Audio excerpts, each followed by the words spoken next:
Ah, quelle merveilleuse journée! Donc aujourd'hui, je vous fais ma deuxième vidéo pour le Soap Challenge Club de Amy Warden. Je vous avais dit que je vous en ferais une deuxième parce que le défi du mois de mai, c'est Pour, Pull, Throw. Verser, tirer à travers. Puis vous vous souvenez que je l'ai fait avec un tapis de plastique. Un tapis de plastique. Et c'est pas le genre de plastique, tu sais, il y a des numéros 2 puis des numéros 5, des plastiques numéro 2 et numéro 5 qui font très bien pour faire du savon. Tu sais, on mélange nos préparations dans ça puis ça va très bien. Mais quand c'est pas ces chiffres-là, ça fond. Ou, en tout cas, ça se détériore un peu.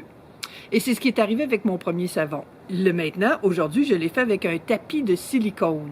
Puis j'étais pas certaine si c'était du silicone et c'en était. Donc, j'explique dans la vidéo tout ce que j'ai fait. Puis ma recette, je me souviens pas si je l'ai donnée dans la première, en fait, ma recette, mes ingrédients. Donc, j'ai mis de l'huile de noix de coco, olive, du beurre de menthe, du beurre de karité, cartame, ricin et un peu d'huile d'amande douce. L'important, c'est d'avoir une trace très fine. Puis même vers la fin, on voit que ma trace est un peu épaisse. C'est pas aussi fluide. Donc, le faire dans des petits moules. Si vous prenez des trop grands moules, le problème, c'est que quand vous allez arriver à la fin, le savon va avoir épaissi, puis ça coulera pas aussi bien. Et je dois dire que je suis assez contente du résultat, même si le résultat de mon premier était beau. Et peut-être que j'aurai l'occasion de vous dire à un moment donné qu'il était très exfoliant. Mais je pense que j'ai fait un assez bel job pour enlever les petits morceaux de plastique. Mais je ne prendrai pas de chance, je ne le vendrai pas, c'est certain. Alors, ben, on s'en va en cuisine puis on s'en va le faire. Donc, j'ai choisi un moule plat, comme ça ici, que j'ai recouvert d'un papier de congélation. Puis, j'avais acheté chez Dollarama 1,25 un petit tapis. Je crois qu'il est en silicone. Il n'est pas indiqué nulle part. On va se croiser les doigts que ce soit en silicone et non pas en plastique. Donc, ça, c'est le tapis que j'ai acheté. Il était un peu plus grand que ça. Je l'ai coupé. Ici, j'ai des retailles. Là, je l'ai coupé un peu. Puis, mon mari m'a fait un cadre en bois. Puis, on l'a tout simplement taqué au verso. Puis, j'ai mis des cordes pour pouvoir le retirer. Donc, ce que j'ai à faire, c'est de l'insérer, de tasser les cordes du chemin. Oups, qu'est-ce que j'ai fait? C'est un peu là. Qu'est-ce qui se passe? C'est là. Ça ne marche pas comme ça. Voyons, je sais pas ce que j'ai fait. Cette corde-là ici, elle me tient tête, elle me tient tête. Donc, maintenant, je vais verser mes couleurs ici.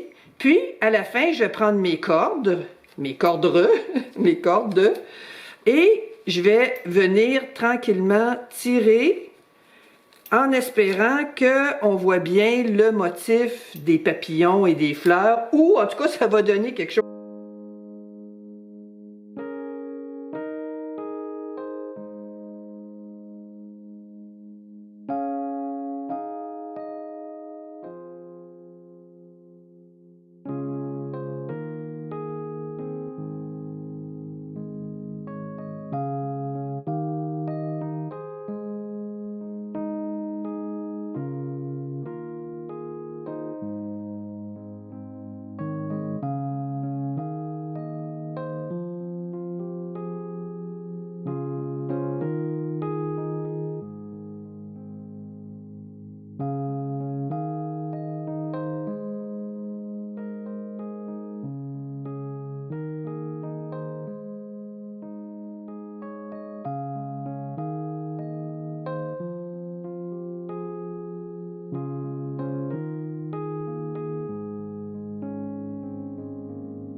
Bon, ben, on voit bien les fleurs, puis on voit pas pantoute les papillons. C'est pas grave parce que je le trouve très beau, puis il y a une super texture aussi. Je l'ai écrit dans la vidéo, mais je sais qu'il y en a qui sautent des petits bouts. Alors, je vous le dis, le motif, c'est le motif du fond du moule qu'on voit. Et la dernière photo de la série, c'est une photo prise du dessus. Donc, c'est très différent d'un côté et de l'autre.